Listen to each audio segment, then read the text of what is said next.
Hello everyone, welcome to Vihan Ram YouTube channel.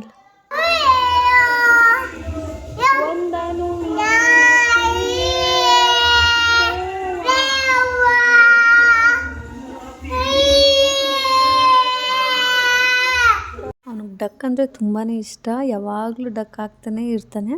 So ಬೆಳಗ್ಗೆನೂ ಹಾಕಿಬಿಟ್ಟು ಹಾಡು ಹೇಳ್ತಾ ಇದ್ದ. ಮನೆಗೆ ಒಂದು ನ್ಯೂ ಕ್ಯಾಟ್ ತಂದಿದ್ದಾನೆ. ಪಕ್ಕದ ಮನೆಗೆ ಹೋಗಿ ನನಗೆ ಬೇಕೇ ಬೇಕು ಅಂತೇಳಿ ಈಸ್ಕೊಂಡು ಬಂದಿದ್ದಾನೆ. ಅದಕ್ಕೆ ಅಪ್ಪಿ ಅಂತಲೂ ಸಹ ಅವ್ನು ನೇಮ್ ಇಟ್ಟಿದ್ದಾನೆ. ಅವನಿಗೆ ಚಿಕ್ಕ ವಯಸ್ಸಿಂದನೂ ಬೇಕು ಅಂದರೆ ತುಂಬಾ ಇಷ್ಟ. ಸೊ ಅದಕ್ಕೋಸ್ಕರ ಬೇಕೇ ಬೇಕು ಅಂತೇಳಿ ತೊಗೊಂಬಂದಿದ್ದಾನೆ. ಅವನ್ನ ಸ್ಕೂಲ್ಗೆ ಬಿಟ್ಬಿಟ್ಟು ಬಂದು ಅವನಿಗೋಸ್ಕರ ಇವತ್ತು ಬಾದಾಮಿ ಮಿಲ್ಕ್ ಪೌಡ್ರ್ ಮಾಡೋಣ ಅಂದ್ಬಿಟ್ಟು ಮಾಡ್ತಾಯಿದ್ದೀನಿ. ಅದಕ್ಕೆ ನೀರು ಮಳ್ಳದ ಮೇಲೆ ಬಾದಾಮಿನ ಹಾಕಿದೆ. ಬಿಕಾಸ್ ಅದನ್ನು ನೆನೆಸಿಟ್ಬಿಟ್ಟು ಸಿಪ್ಪೆ ತೆಗಿಬೇಕಲ್ವಾ. ನಾನು ನೆನೆಸಿರಲಿಲ್ಲ, ಲೇಟ್ ಆಗುತ್ತೆ ಅನ್ನೋದಕ್ಕೋಸ್ಕರ ನೀರಲ್ಲಿ ಹಾಕಿ ಮಳ್ಸ್ಕೊಂಡಾದಮೇಲೆ ಅದು ಈಸಿಯಾಗಿ ಸಿಪ್ಪೆ ಎಲ್ಲ ಬರುತ್ತೆ. ಅದಕ್ಕೋಸ್ಕರ ಸಿಪ್ಪೆ ಎಲ್ಲ ತೆಗೆದಿಟ್ಕೊಂಡು ಬಾದಾಮಿ ತೊಗೊಂಡೆ 1/2 ಕಪ್ಪು. ಅದನ್ನು ನಾವು ಲೋ ಫ್ಲೇಮಲ್ಲಿ ಹುರ್ಕೋಬೇಕು, ಜಾಸ್ತಿ ಉರಿಬಾರ್ದು. ಬಿಕಾಸ್ ನಾವು ಮಿಲ್ಕ್ ಹಾಕ್ಕೊಂಡು ಕುಡಿಬೇಕಾದ್ರೆ ನಮಗೆ ಅದು ಸೀದೋಗಿರೋ ಥರ ಫೀಲಿಂಗ್ ಆಗುತ್ತೆ. ಸೊ ಅದಕ್ಕೋಸ್ಕರ ಲೈಟಾಗಿ ಹುರ್ಕೊಂಡು ಅದನ್ನು ಎತ್ತಿಟ್ಕೊಂಡೆ. ಬಾದಾಮಿನೂ ಸಹ ನಾವು ಸಿಪ್ಪೆ ಎಡ್ದು ತಗೊಂಡಿದ್ವಿ ಅಲ್ವಾ, ಅದನ್ನು 1 ಕಪ್ಪನ್ನು ಲೋ ಫ್ಲೇಮಲ್ಲಿ ಇಟ್ಕೊಂಡು ನಿಧಾನಕ್ಕೆ ಹುರ್ಕೋಬೇಕು. ಅದು ಸ್ವಲ್ಪ ತೇವ ಇರುತ್ತೆ ಅಲ್ವಾ, ಅದಕ್ಕೋಸ್ಕರ ಅದು ಸ್ವಲ್ಪ ಲೇಟ್ ಆಗುತ್ತೆ. ಈ ಥರ ಲೈಟ್ ಬ್ರೌನಿಶ್ ಆಗಿ ಹುರ್ಕೊಂಡ್ರೆ ಸಾಕು. ನೆಕ್ಸ್ಟು ನಾವು ಅದನ್ನು ಒಂದು ಮಿಕ್ಸಿ ಜಾರ್ಗೆ ಹಾಕ್ಕೊಂಡು ಪೌಡರ್ ಮಾಡ್ಕೋಬೇಕು. ಪೌಡರ್ ಮಾಡೋಕ್ಕೂ ಮುಂಚೆನೇ ನಾನು ಅದಕ್ಕೆ ಇನ್ನೊಂದು ಎಕ್ಸ್ಟ್ರಾ ಐಟಮ್ಸ್ ಹಾಕ್ತೀನಿ. ಅದಕ್ಕೇ ಒಂದು ಅರ್ಧ ಚಮಚ ಅಷ್ಟು ಅರಿಶಿನ ಹಾಕ್ತೀನಿ. ಮತ್ತು ನಾನು ಕೇಸರಿ ದಳ ತೊಗೊಂಡು ಒಂದು ಸ್ವಲ್ಪ ಕೇಸರಿ ದಳನ ಹಾಕ್ತೀನಿ. ಹಾಗೆ ಒಂದು ಏಲಕ್ಕಿಕಾಯಿ ತೊಗೊಂಡು ಅದನ್ನು ಸಿಪ್ಪೆ ತೆಗೆದು ಹಾಕ್ಕೋತೀನಿ. ಅದಾದಮೇಲೆ ನಾವು ಪೌಡ್ರ್ ಮಾಡಿಕೊಂಡೆ.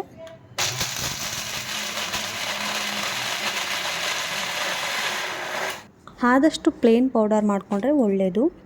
ಮಕ್ಕಳಿಗೆ ಹೊರಗಡೆಯಿಂದ ಮಿಲ್ಕ್ ಪೌಡರ್ ತಗೊಳ್ಳೋ ಬದಲು ಮನೇಲೇ ಈ ರೀತಿ ಹೆಲ್ತಿಯಾಗಿ ಪೌಡರ್ನ ಮಾಡಿಕೊಂಡ್ರೆ ತುಂಬ ಒಳ್ಳೆಯದು. ಯಾಕಂದರೆ ಹೊರಗಡೆ ಮಾಡೋದ್ರಲ್ಲೂ ಸಹ ಶುಗರ್ನ ಹಾಕ್ತಾರೆ. ಶುಗರ್ ಎಷ್ಟು ಒಳ್ಳೆಯದು ಹೇಳಿ ನಿಮ್ಮ ಪ್ರಕಾರ? ಶುಗರ್ ಅಂತೂ ಒಳ್ಳೆಯದಲ್ಲ. ಅದಕ್ಕೋಸ್ಕರನೇ ಮನೇಲಿ ಶುಗರ್ ಹಾಕ್ತೇ ಈ ರೀತಿ ಪೌಡರ್ ಮಾಡಿ ಇಟ್ಕೊಂಡು ನಾವು ಹಾಲು ಕಾಯಿಸ್ಬೇಕಾದ್ರೆ ಮುಂದೆ ವೀಡಿಯೋದಲ್ಲಿ ತೋರಿಸ್ತೀನಿ ಹೇಗೆ ನಾನು ಅವನಿಗೆ ಪೌಡರ್ ಹಾಕಿ ಮಾಡ್ಕೊತೀನಿ ಅಂತ. ನಾನು ಅದನ್ನು ಒಂದು ಗ್ಲಾಸ್ ಕಂಟೈನರಲ್ಲಿ ಹಾಕ್ಬಿಟ್ಟು ಸ್ಟೋರೇಜ್ ಮಾಡ್ತೀನಿ. ಇತ್ತೀಚಿನ ದಿನಗಳಲ್ಲಂತೂ ಅನ್ಹೆಲ್ತಿ ಜಾಸ್ತಿ ಆಗಿಬಿಟ್ಟಿದೆ. ಸೊ ನಾವು ಚಿಕ್ಕಂದಿನೇ ಮಕ್ಕಳಿಗೆ ಆದಷ್ಟು ಹೊರಗಡೆ ಐಟಮ್ಸ್ನ ನಾವು ಅವಾಯ್ಡ್ ಮಾಡಬೇಕು. ಪ್ರತಿಯೊಂದು ಐಟಮ್ನೂ ಸಹ ಅದ್ರ ಬದಲು ನಾವು ಮನೆಯಲ್ಲೇ ಮಾಡಿಕೊಟ್ರೆ ಬೆಟರ್. ಅದಾದಮೇಲೆ ನಾನು ವಿಹಾನ್ನ ಸ್ಕೂಲಿಂದ ಕರ್ಕೊಂಬರೋಕ್ಕೆ ಹೋಗಿದ್ದೆ. ಅವ್ನು ನೋಡ್ತಿರ್ಬೋದು, ನಾನು ನೋಡಿಲ್ಲ ಅಂದರೆ ಆಡ್ತಾನೆ. ಬಟ್ ನಾನು ನೋಡಿದ್ರೆ ಸಾಕು ಅಮ್ಮ ಅಂತ ಹತ್ಕೊಂಡು ಹೋಗ್ಬಿಟ್ಟು ಹೇಳ್ಕೊಟ್ರಿ ಇವತ್ತು.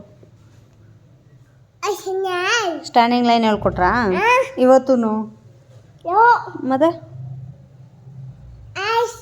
ಎಸ್. ಡ್ಯಾನ್ಸ್ ಮಾಡಿಸಿದ್ರಾ? ಮಾಡಿಸ್ಲಿಲ್ವಾ? ಅಡ್ಡಕ್ಕೆ ಹಾಕಿದ್ರಂತಲ್ಲ, ಹಾಕಿರ್ಲಿಲ್ವಾ?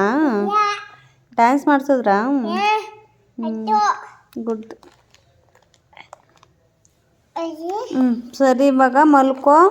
ದೋಸೆ ತಿಂದ? ಇನ್ನೊಂದು ಸ್ವಲ್ಪ ಬಿಟ್ಟಿದೆಯಲ್ಲ, ನಾಳೆ ಖಾಲಿ ಮಾಡ್ಕೊಂಡು ಬರಬೇಕು, ಆಯಿತಾ?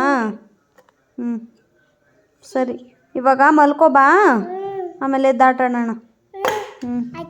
ಓಕೆ.